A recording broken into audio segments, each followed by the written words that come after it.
Following my spouse's funeral, I attended my sister's son's first birthday celebration. She declared, "My child is your husband's offspring, so as inheritance I'll claim half of your $800,000 property." She displayed his testament. I responded, "I understand," and struggled to suppress my amusement because my spouse, my name is Bridget, and at 34 years old, I never anticipated becoming a widow. 3 months prior, I lost Adam, my partner of 11 years, to an unexpected aneurysm. Days following his funeral, I forced myself to attend my nephew Lucas's first birthday celebration, where my sister, Cassandra, delivered shocking news. She announced that Lucas was actually Adam's child, displaying to everyone a testament, demanding half of my $800,000 property. What she was unaware of was why I could barely contain my laughter. If you're viewing this from somewhere where family conflicts resonate deeply, please like and subscribe. Believe me, you'll want to learn how I managed what happened next. Adam and I met 12 years ago at a charity event supporting children with cancer. I was volunteering, helping arrange the silent auction items, when he outbid all others for a painting I had been admiring throughout the evening, a watercolor of the Boston cityscape at sunset, with vibrant oranges and purples merging into the harbor. After winning, he approached me directly and presented it to me.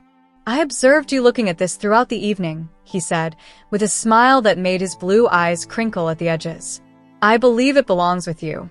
That was Adam, considerate, perceptive, and generous to excess. I fell deeply and quickly. We had our first date the following evening, and it felt as though we had known each other our whole lives. He was a corporate lawyer, intelligent but modest, the type of person who remembered waitstaff names and asked sincere questions about their lives. 8 months after meeting, he proposed at the harbor with the actual cityscape reflecting the painting that brought us together. We purchased our Victorian house in Beacon Hill shortly after our first anniversary. It stretched our finances at $800,000, but Adam had recently made partner at his firm, and I was establishing a strong reputation as an interior designer. The house required work, but had solid structure, tall ceilings, and a small backyard garden where I imagined future children playing. Those children never arrived, despite our efforts. For years, we tracked and planned and hoped. Then came the physicians, the examinations, the procedures for cycles of IVF that depleted our savings and our spirits. I still recall the final unsuccessful attempt, the silent drive home from the clinic, Adam reaching across the console to grasp my hand, neither of us speaking, because we both understood that was the conclusion of that journey. "We can still have a wonderful life," Adam said that night as we sat on our porch swing. "You and me, that's sufficient." And he was sincere. We gradually reconstructed our dreams. We traveled. We dedicated ourselves to our careers. We renovated the house room by room until it became the showcase home I had always envisioned. Adam supported my business when I decided to establish my own interior design company. Our life was complete, though different from what we had initially planned. My younger sister, Cassandra, was always on the periphery of our happiness. For years, my junior at 30, she had always been the rebellious child of the family. While I was studying design and building a business, she was moving between jobs and relationships. Our parents constantly worried about her, which translated to them making excuses for her behavior and rescuing her from financial difficulties repeatedly. Cassandra and I had a complex relationship from childhood. She was undeniably attractive, with the kind of natural charm that attracted people to her, but there was always an undercurrent of rivalry from her side. If I accomplished something, she needed to surpass me. When I began dating Adam, she suddenly became interested in law students. When we bought our house, she complained for months about her apartment, hoping for our parents to help her upgrade. It was exhausting, but Adam encouraged me to maintain the relationship. "She's your only sister," he would remind me. "Family matters." 2 years ago, Cassandra started dating Tyler, a bartender she met while out with friends. He was attractive in a rugged way, with tattoos covering his arms and a motorcycle that our parents disapproved of.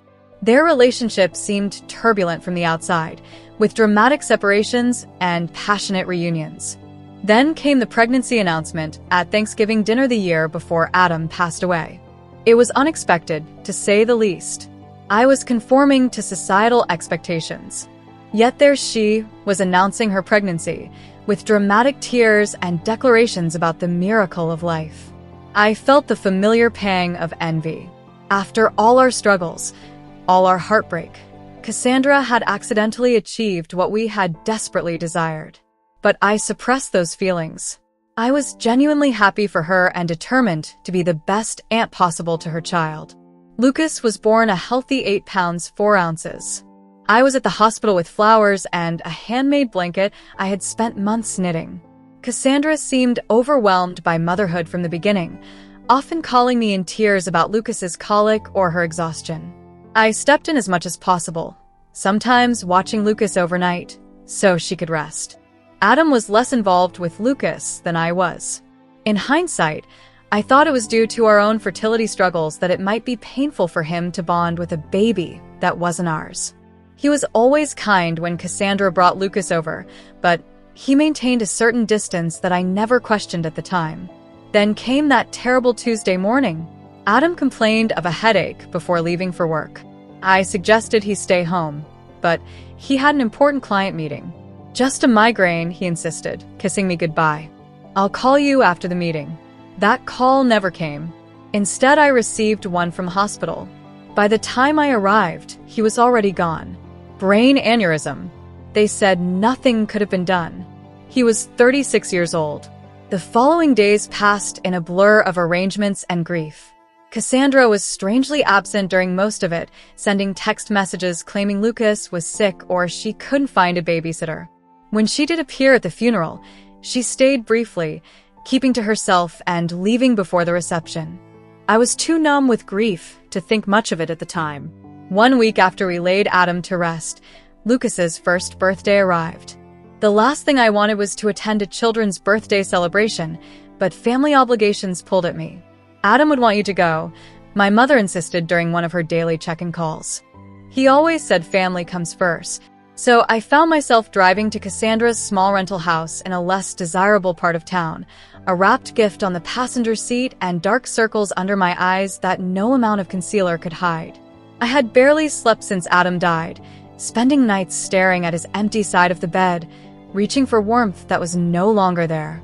I parked behind a line of cars and took several deep breaths before grabbing the gift and heading inside. No one should have to fake happiness so soon after losing their spouse, I thought, but I plastered on a smile and knocked on the door. Cassandra's friend Jenna opened it, her eyes widening slightly at the sight of me. "Oh, Bridget, you made it," she said, her voice oddly strained. She glanced over her shoulder before stepping aside. "Come in. Everyone's in the backyard." The small house was decorated with blue balloons and streamers. A banner reading, "Happy First Birthday, Lucas," stretched across the living room wall. I noticed a group of people I didn't recognize clustered in the kitchen whispering. They fell silent as I passed, their eyes following me. In the backyard, more guests stood in small groups, plastic cups in hand. I spotted my parents sitting awkwardly at a picnic table, looking uncomfortable. My father stood when he saw me, relief washing over his face. "Bridget," he said, embracing me. "We weren't sure you would come." "Of course I came," I replied, setting the gift on the designated table. "Where's the birthday boy?" "With Cassandra," my mother said, not quite meeting my eyes. "They should be out soon for the cake." I mingled awkwardly, accepting condolences and deflecting questions about how I was coping. Everyone seemed on edge, conversations stopping abruptly when I approached. I attributed it to people not knowing how to act around a newly widowed woman. After 30 uncomfortable minutes, Cassandra emerged from the house carrying Lucas on her hip. She was wearing a new dress I had never seen before, her hair freshly highlighted. Lucas looked adorable in a little button-up shirt and bow tie, his chubby legs kicking with excitement at all the attention. Cassandra barely acknowledged me as she placed Lucas in his high chair. She seemed energized, almost giddy, moving around the yard with unusual confidence. She tapped a spoon against her cup, calling for everyone's attention. "Thank you all for coming to celebrate Lucas's special day," she began, her voice carrying across the yard. "This past year has been full of surprises and challenges, as many of you know." The guests exchanged glances. My mother suddenly became very interested in her shoes. "I've been keeping a secret," Cassandra continued, placing a hand on Lucas's head, "one that I can no longer hide, especially after recent events." A chill ran down my spine. Something was very wrong. "Lucas isn't Tyler's son," she announced, her eyes finding mine across the yard. "He's Adam's." The world seemed to stop. I heard gasps around me, felt my father stiffen beside me, but it was all background noise to the rushing in my ears. "Bridget's husband and I had a brief affair 2 years ago," Cassandra continued, her voice steady and rehearsed. "It was a mistake, a moment of weakness for both of us. We never meant to hurt anyone, but these things happen." I stood frozen, unable to process what I was hearing. My sister was claiming she had slept with my husband, that her son, the nephew I had lovingly cared for, was actually Adam's child. It was so absurd that I almost laughed out loud. Cassandra wasn't finished. She reached into her purse and pulled out a folded document. Adam knew the truth about Lucas before he died.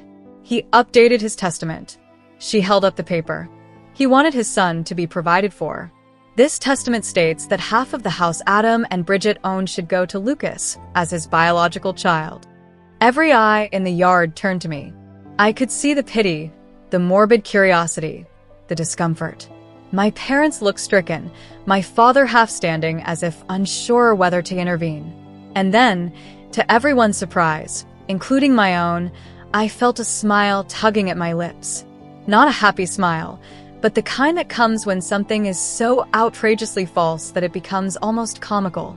I pressed my lips together, trying to contain the inappropriate laughter bubbling up inside me.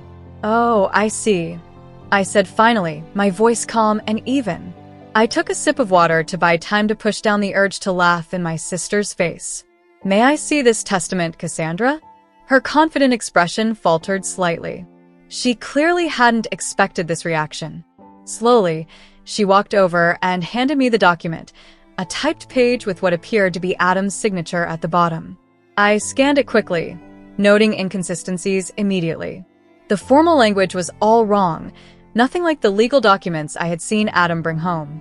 And the signature, while similar to Adam's, was clearly forged. The connecting stroke between the A and D was wrong, the final flourish too pronounced. I carefully folded the paper and handed it back to her.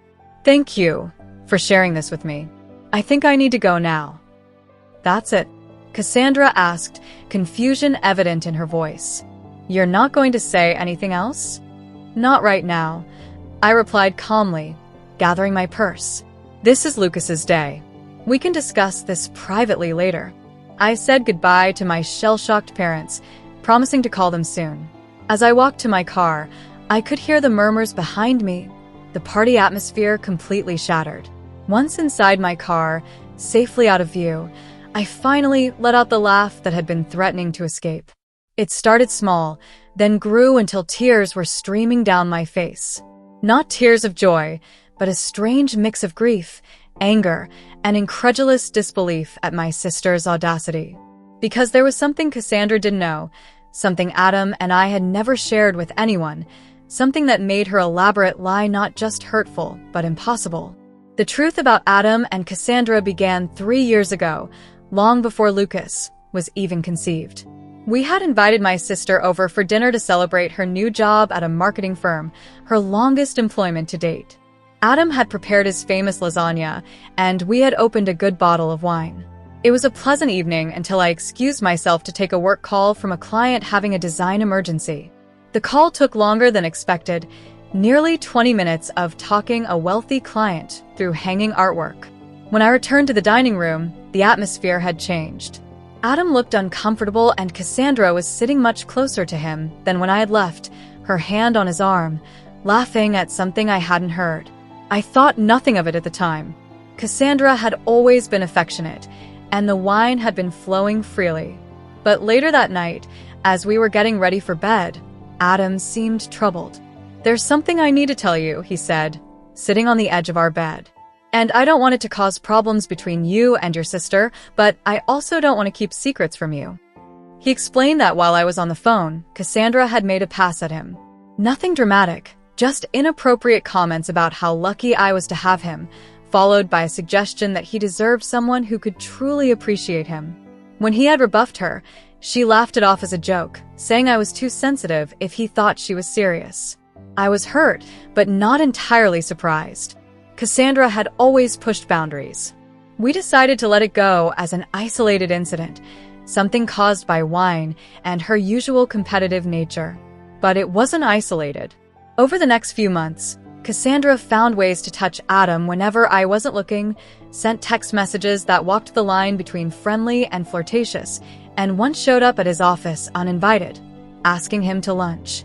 Each time, Adam gently but firmly maintained boundaries and told me immediately afterward. After the office incident, we confronted my parents about Cassandra's behavior. It didn't go well. They suggested Adam was misinterpreting friendly gestures and that Cassandra just looked up to him as a brother. My mother even suggested, with good intentions but terrible judgment, that perhaps Adam was feeling flattered by the attention and exaggerating the situation. That night, Adam and I made a decision. We would create distance from Cassandra without causing a family rift. We declined invitations that included her, made sure we were never alone with her, and Adam blocked her number on his phone after she sent a particularly suggestive late-night message.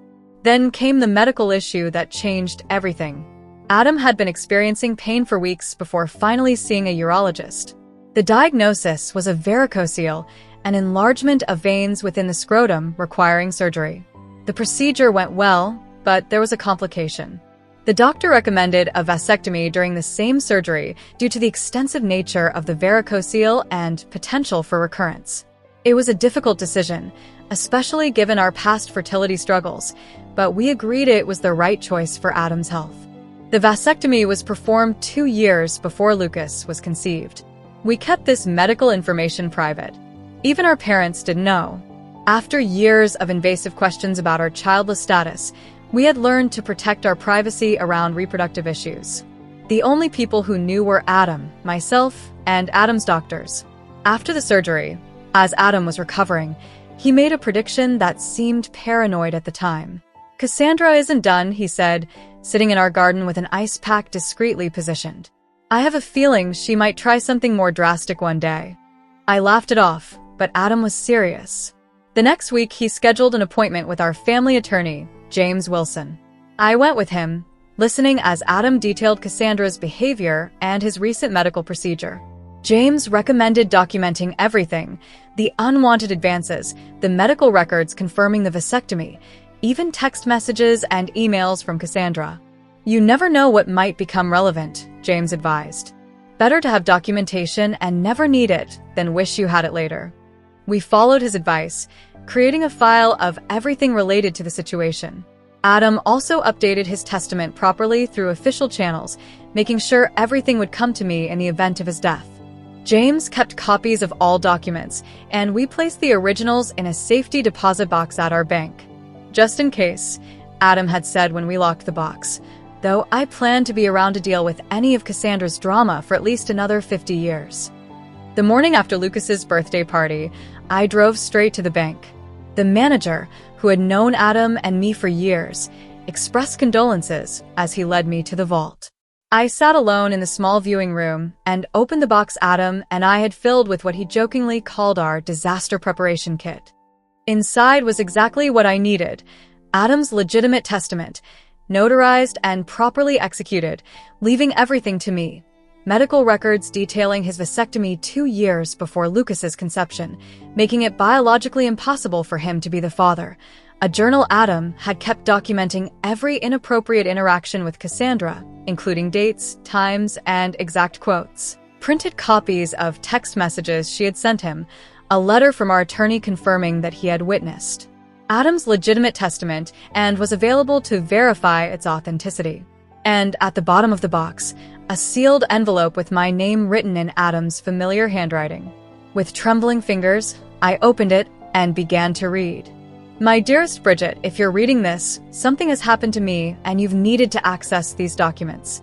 I hope it's many years from now when we're old and gray and Cassandra's antics are nothing but a distant memory we laugh about. But if not, if the worst has happened and she's tried to hurt you in my absence, please know that I tried to prepare for every possibility. Use these documents to protect yourself. I know how much you value family, how loyal you are to those you love, but you deserve to be protected from those who would take advantage of that beautiful heart of yours. I love you beyond words, beyond time. Whatever happens, know that. Adam. Tears streamed down my face as I read his words, feeling his love and protection reaching out to me even after death. My practical, thoughtful husband had anticipated this, not the specific scenario, perhaps, but the possibility that Cassandra might try to use his death to her advantage. I carefully returned everything to the box except what I needed: copies of the medical records, the legitimate testament, and selected journal entries. Then I called James Wilson and scheduled an appointment for that afternoon. James Wilson's law office was in a converted brownstone in downtown Boston, the kind of place that exuded old money and discretion. I had only been there a handful of times with Adam, but the receptionist recognized me immediately, her expression softening with sympathy. "Mrs. Preston," she said, standing to greet me. "Mr. Wilson is expecting you.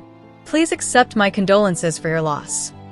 James was in his 60s, with silver hair and reading glasses perched on the end of his nose. He had been Adam's mentor when Adam first joined the firm, and they had maintained a close friendship even after Adam moved to a different practice.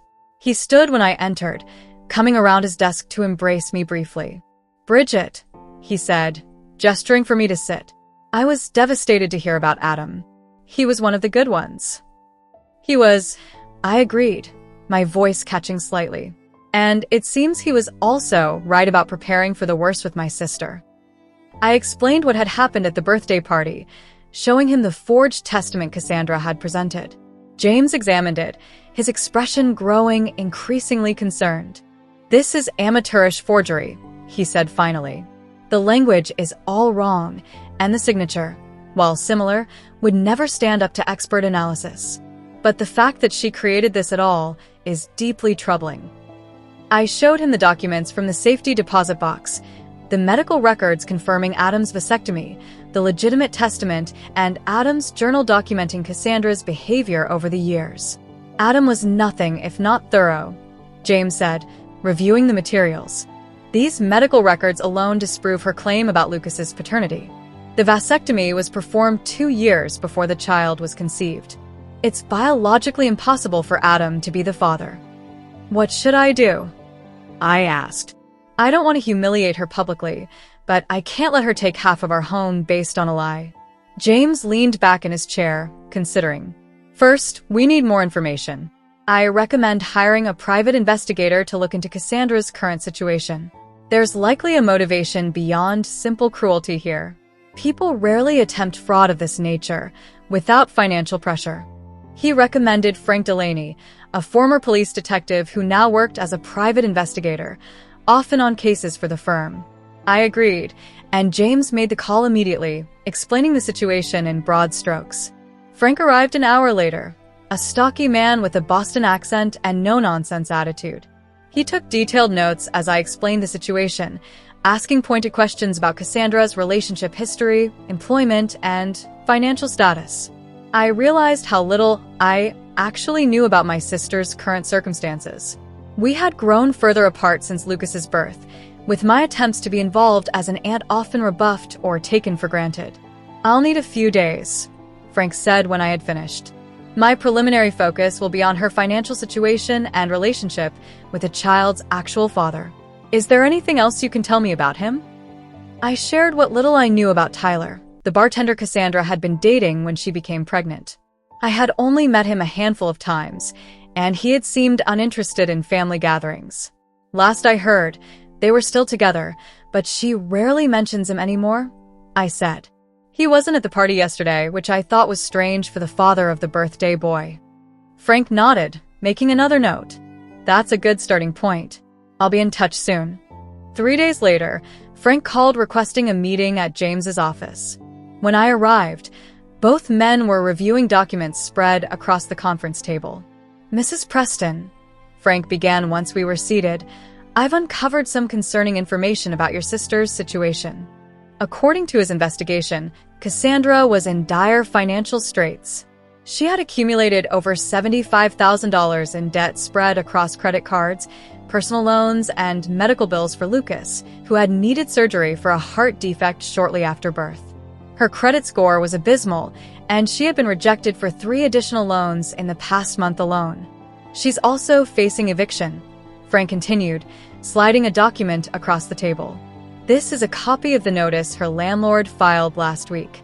She has until the end of the month to pay 4 months of back rent or vacate the property." As for Tyler, he had apparently abandoned Cassandra and Lucas shortly after the birth, moving to Seattle with a new girlfriend. He was paying minimal child support, barely $200 a month, and even that irregularly. "I also found these," Frank said, producing printouts of text messages. "She's been telling friends about her plans to claim part of your house for weeks. These are messages between her and a friend named Jenna." I recognized the name as the woman who had opened the door at the party. The messages were damning. "Adam's death is terrible, but maybe it's finally my chance to get what I deserve. That house is worth at least $800K now. If I play this right, I'll have a nice nest egg for Lucas and me. The testament is almost ready. My friend Dave is good with Photoshop and found a sample of Adam's signature online from some charity auction. It looks totally legit. Bridget has always been the golden child. Time for me to get my share. She got 11 years with a great guy. The least she can do is share the wealth now that he's gone." I felt physically ill reading the calculated coldness of my sister's words.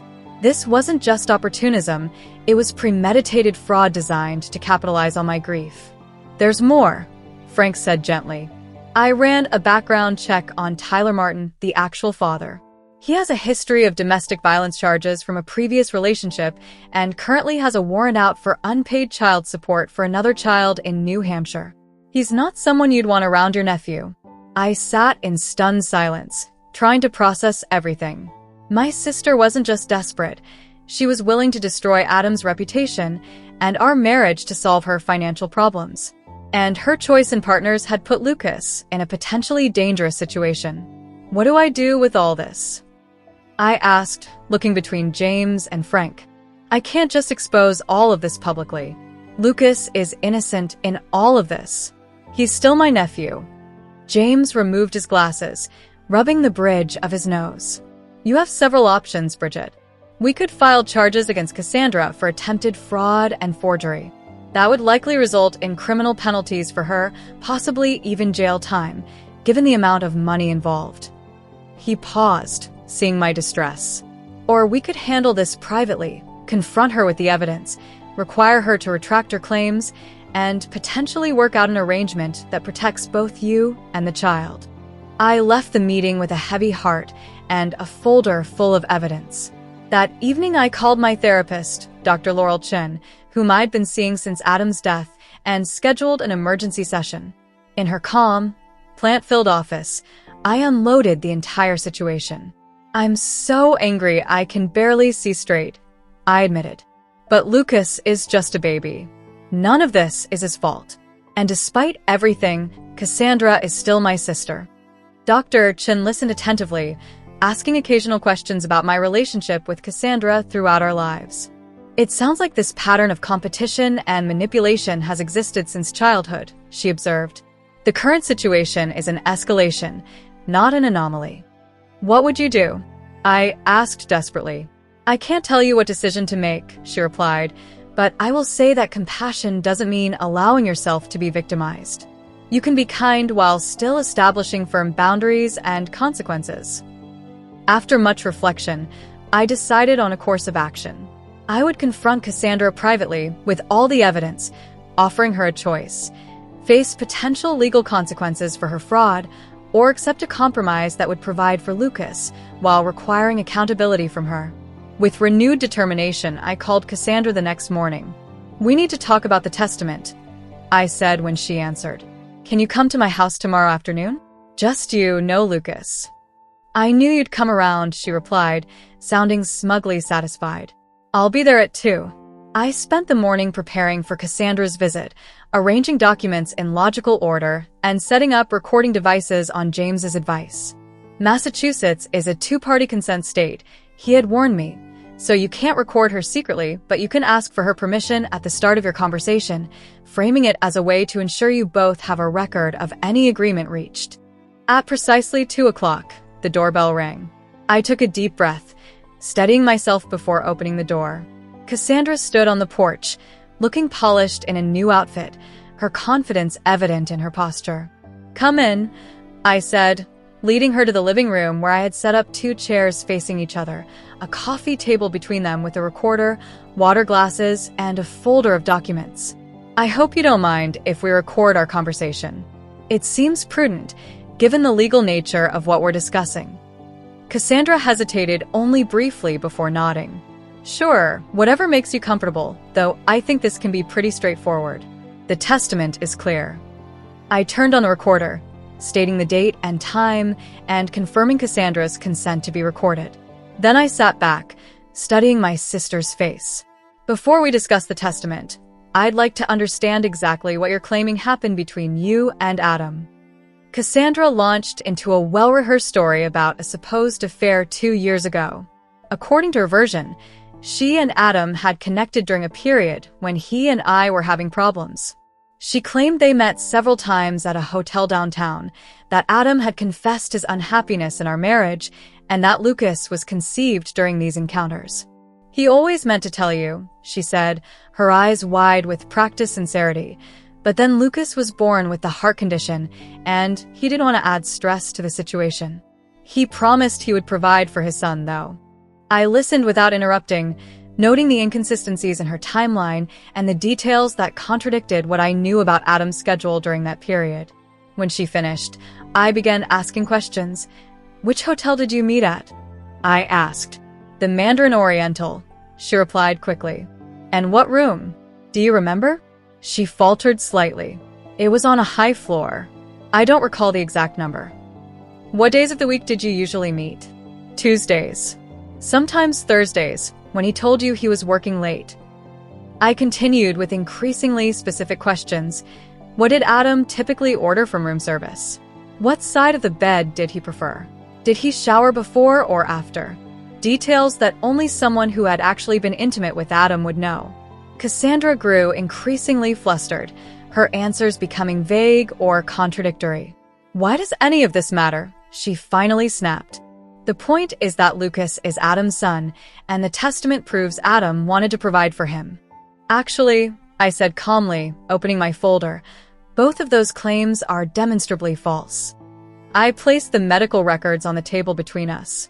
2 years before Lucas was conceived, Adam had a vasectomy following surgery for a varicocele. It was completely successful, confirmed by follow-up tests. It was physically impossible for him to father a child after that procedure. Cassandra's face drained of color. She picked up the medical records with trembling hands, scanning the clinical language and dates. These could be faked, she said weakly.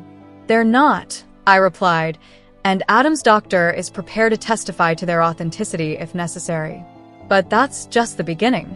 Next, I produced the legitimate testament, notarized and properly filed with the court.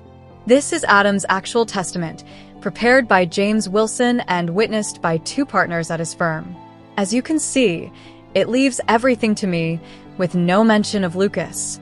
Cassandra's confidence was visibly crumbling, but she attempted to rally. He must have changed it after this was drawn up. The testament I have is more recent. The testament you have, I said evenly, is a forgery, a poor one, I might add. James has already identified multiple legal inconsistencies in the language, and the signature is clearly fake. Creating a fraudulent testament is a felony in Massachusetts, punishable by up to 5 years in prison.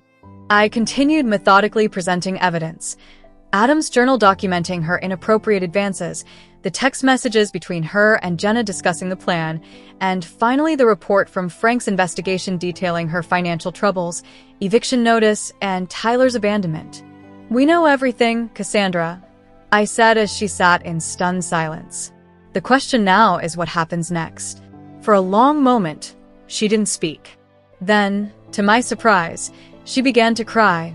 Not the theatrical tears I had seen her use to manipulate our parents, but deep, body-racking sobs. I didn't know what else to do. She finally said between gasps, "I'm going to be homeless. Lucas and I will be out on the street in 2 weeks. Tyler left us with nothing. The medical bills just keep coming. I thought if I could just get some money from the house." "So, you decided to destroy Adam's reputation?" I asked, my voice hardening. "To tell everyone he cheated on me? To forge legal documents?" "I was desperate," she shouted, her sadness turning to anger. "You have everything. This big house, a successful business, everyone's respect. What do I have? A baby with a heart condition, $75,000 in debt, and an eviction notice. You try making good decisions in that situation." Her outburst hung in the air between us. The raw honesty of it, stripped of the manipulation and lies, reached something in me. Not forgiveness, not yet, but perhaps understanding. "Lucas is Tyler's son, isn't he?" I asked more gently. She nodded, wiping her eyes. "Yes. Adam never touched me. Not like that. I did try with him years ago. He always shut me down immediately. He was annoyingly loyal to you. And the testament. My friend Dave helped me create it. He does graphic design, and thought it would be easy to fake a signature. I was going to use it to pressure you into giving me money. I never thought you'd actually look into it so thoroughly." I turned off the recorder and sat back, considering my next move. Cassandra watched me nervously, clearly expecting the worst. "I could press charges," I said finally. "What you did was illegal, not to mention cruel and calculated." She nodded miserably. "I know, but that would hurt Lucas," I continued. "And despite everything, he's my nephew. I love him." I leaned forward, making sure she was looking directly at me. "So here's what's going to happen. You're going to tell everyone the truth, that you lied about the affair, that Lucas isn't Adam's son, and that you forged the testament. You'll apologize publicly to me and to Adam's memory." "And then what?" she asked, her voice small. "We'll still be evicted." "I'm not finished," I said. "In exchange for your full confession and a legal agreement never to attempt anything like this again, I'll help you and Lucas, not by giving you half my house, but by setting up a trust fund for Lucas's education and medical needs and helping you find stable housing." Her eyes widened. "Why would you do that after what I did?" "Not for you," I said honestly. "For Lucas. And because Adam would want me to help his nephew, even if that nephew's mother tried to destroy his reputation. There will be conditions," I continued. "You'll enter therapy and financial counseling. You'll maintain steady employment. And you'll allow me to be part of Lucas's life to ensure he's being properly cared for. If you violate any of these conditions, the support stops immediately." Cassandra was quiet for a long moment, processing everything. "I don't deserve your help," she finally said. "No," I agreed. "You don't. But Lucas deserves a stable home and medical care, and I deserve to have my husband's memory untarnished. This solution gives us both what we need." After further discussion of the details, Cassandra agreed to my terms. We would meet with James the next day to formalize the agreement, and she would make her public confession at a family dinner the following weekend. As I showed her out, she paused at the door. "I really am sorry, Bridget. I've been jealous of you my whole life. Everything always seemed to come so easily to you." "Nothing about my life has been easy," I replied. "You just never bothered to look past the surface. Maybe it's time you started." The family dinner I arranged for Saturday evening was tense from the start. My parents arrived early, my mother bringing her signature lasagna as a peace offering. "I don't know what this is about," she said as she set the dish on my counter, "but Cassandra has been calling us in tears, saying you're forcing her to come to some sort of family meeting." "Just wait until everyone's here," I replied, pouring her a glass of wine. "This needs to be addressed once, with everyone present." By 7 o'clock, we were all seated around my dining room table, my parents, Cassandra, without Lucas, who was with a babysitter, and me. James had advised me to record this conversation as well, and a small recorder sat in the center of the table. "Thank you all for coming," I began after explaining the recording. "I've asked Cassandra to share some important information with you."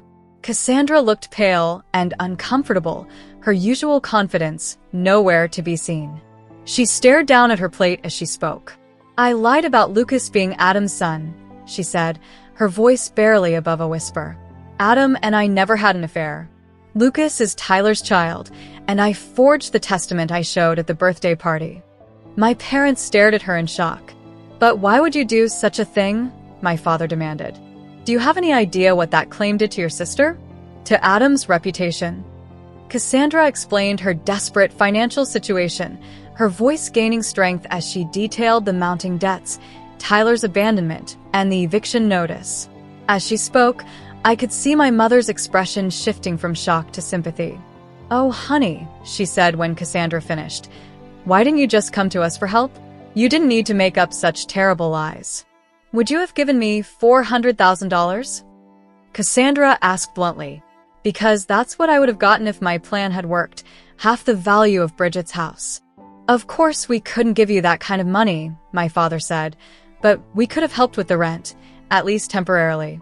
Instead, you chose to try to defraud your own sister while she was grieving her husband."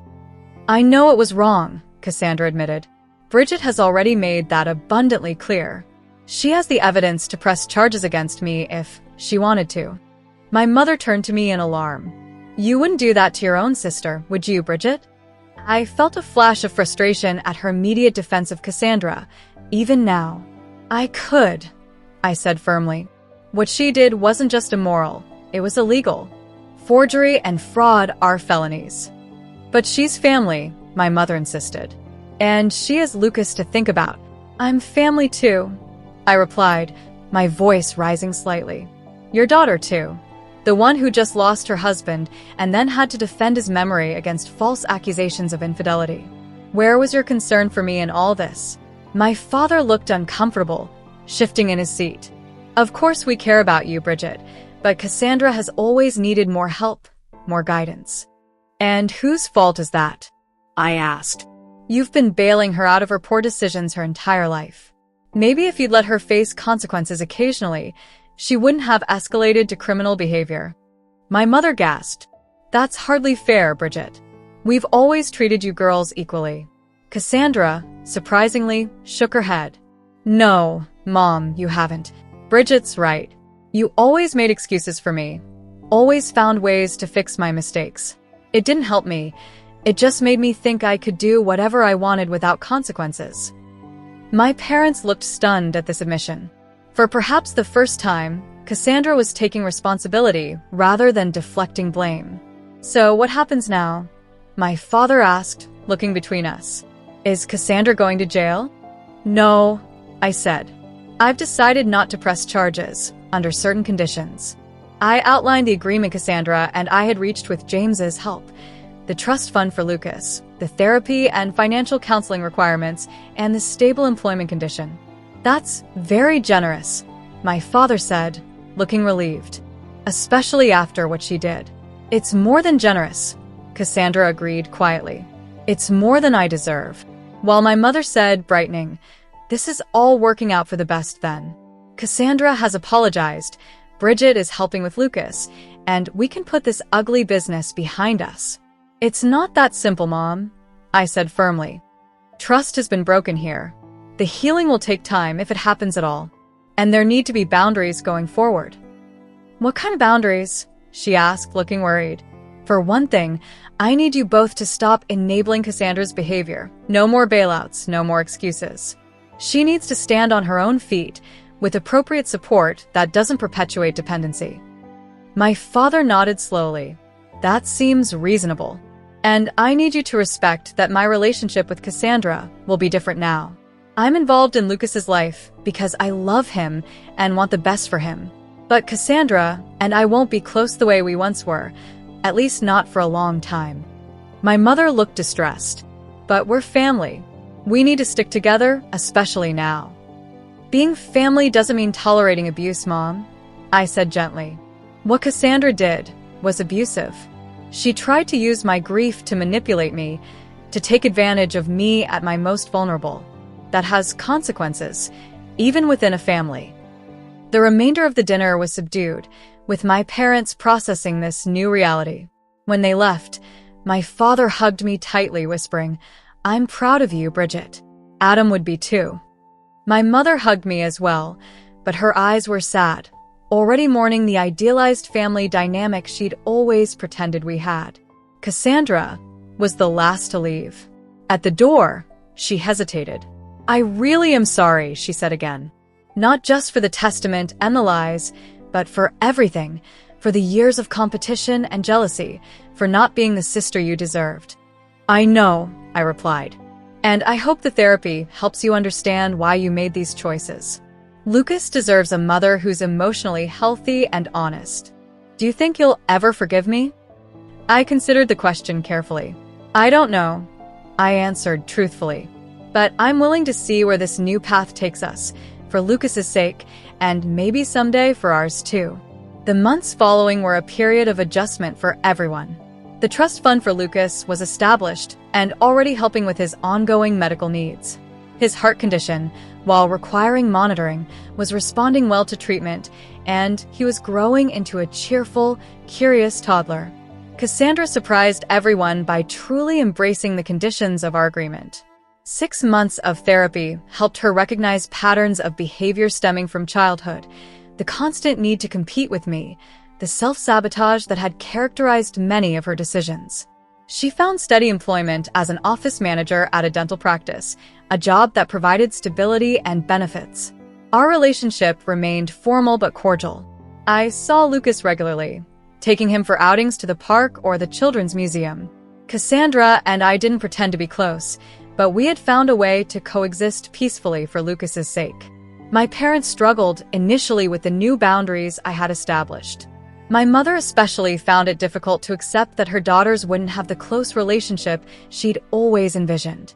But over time, they too adjusted, learning to support Cassandra without enabling her dependency. As for me, the grief support group I joined shortly after Adam's death became a lifeline. 12 strangers bound together by loss had become friends, understanding each other in ways that even well-meaning family and friends couldn't. We met weekly, sharing our journeys through grief, celebrating small victories, and supporting each other through the inevitable setbacks. 3 months after the confrontation with Cassandra, I established the Adam Preston Foundation for Legal Education, providing scholarships to students from underprivileged backgrounds interested in corporate law. It gave me purpose to see Adam's legacy continuing in the careers of young, idealistic lawyers who might otherwise never have had the opportunity to enter the profession. Old friends stepped up in ways I could never have anticipated. Adam's law partners checked in regularly, inviting me to dinners and events, making sure I wasn't isolated in my grief. My college roommate, Sarah, flew in from Chicago monthly just to spend weekends with me, sometimes doing nothing more than watching movies and ordering takeout. And then there was Michael. I met him at a fundraiser for the foundation 6 months after Adam died. He was a professor of ethics at Boston University, thoughtful and kind, with a quiet sense of humor that reminded me of Adam in some ways. We started as friends, sharing coffee after foundation meetings, then gradually transitioned to occasional dinners. It was different than what I'd had with Adam, as it should be. Michael understood that Adam would always be part of my life, that loving again didn't mean replacing what came before. We were taking things slowly, both of us cautious but hopeful. 1 year after Adam's death, I stood in our garden watching the spring bulbs push through the soil. The daffodils Adam had planted the previous fall were blooming, a riot of yellow against the newly green lawn. I felt a bittersweet ache seeing them, knowing he'd put them in the ground with hopes of seeing them bloom. So much had changed in that year. The trust fund for Lucas was established and already helping with his ongoing medical needs. His heart condition, while requiring monitoring, was responding well to treatment, and he was growing into a cheerful, curious toddler. Cassandra had surprised everyone by truly embracing the conditions of our agreement. 6 months of therapy had helped her recognize patterns of behavior stemming from childhood, the constant need to compete with me, the self-sabotage that had characterized many of her decisions. She'd found steady employment as an office manager at a dental practice, a job that provided stability and benefits. Our relationship remained formal but cordial. I saw Lucas regularly, taking him for outings to the park or the children's museum. Cassandra and I didn't pretend to be close, but we'd found a way to coexist peacefully for Lucas's sake.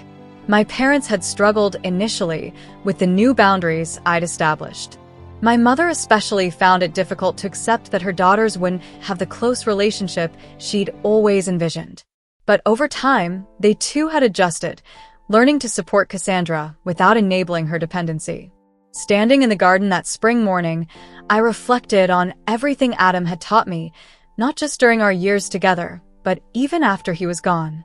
His foresight in preparing those documents had protected me when I was at my most vulnerable. His journal entries had validated my experiences with Cassandra when my own parents tried to dismiss them. His love continued to shield me even in his absence.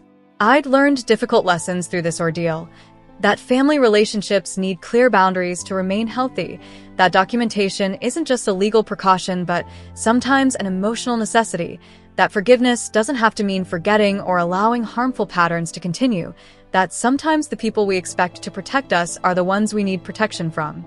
But I'd also learned about my own strength. I'd faced Cassandra's betrayal, navigated the legal complexities, and made difficult decisions about how to move forward, all while processing the devastating loss of my husband. I'd found a way to honor Adam's memory while beginning to build a new life for myself. The daffodils swayed in the spring breeze, resilient after the long winter. I thought about how grief is like that too. Not a straight line, but a series of seasons, each bringing its own challenges and unexpected beauties. I wasn't the same person I'd been before Adam died, before Cassandra's betrayal. I was stronger in some ways, more cautious in others, but ultimately more authentic in how I approached relationships and boundaries. Sometimes the most painful betrayals force us to find strength we never knew we had, I said softly to the garden Adam had loved. You couldn't have known what would happen after you were gone, but somehow you prepared me to face it. And in that way, your love protects me still. As I turned to go back inside, I felt a sense of peace that had been absent for so long. Not because the grief was gone, it never would be completely, but because I'd found a way to carry it alongside hope for the future. Adam had given me that gift, teaching me that love endures even when the person is gone, that preparation and honesty are acts of profound caring. If there's one thing I would share with anyone facing betrayal within their family, it's this: protect yourself with both documentation and boundaries. The people who truly love you will respect those boundaries, and the ones who don't were never safe for you to begin with.